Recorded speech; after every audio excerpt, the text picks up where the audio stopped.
Ne nuk duhet të mësohemi të varësohemi nga komplimentet. Sepse kur vinë komplimentet, mirë janë dhe ne mësohemi që të konsumojmë komplimente, por çfarë do bëjmë atëherë kur do na mungojnë komplimentet? Për arsye se tjetri ka harruar ose nuk don ose është larguar. E para është ne duhet të mësohemi të kënaqemi me veten. Të japim komplimente vetes. Dhe aty fillon ajo dashuria për veten. Kjo është e baza. Dhe një person që e don veten në kuptimin e plot fjalës, ai ka një prevencion shumë të madh ndaj shumë smundjeve të ndryshme psikosomatike dhe autoimune. Unë së pari kam bërë me veten. Unë i bëj akoma sot, ose vazhdoj të jetoj, të frimoj. I bëj komplimente vetes, unë kënaqem me veten.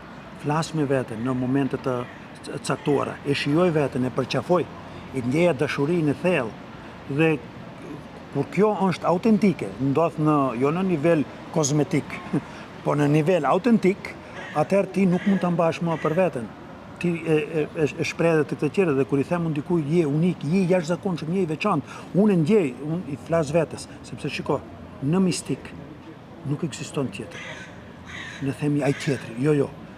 Ne jemi të gjithë të lidhur. Dhe kur ti ndjen diçka dhe ja thua të tjetrit, do të thënë pa filtra, është e pastërt, ti në fakt flet me veten, ti bën mirë edhe vetes edhe tjetrit. Unë duke u bë, le të themi komplimente, sepse unë nuk bëj komplimente, duke e bërë këtë me të tjerët, unë vetë ndihem mirë. Në fakt unë nuk e bëj për të tjerët, e bëj për veten që të ndihem mirë.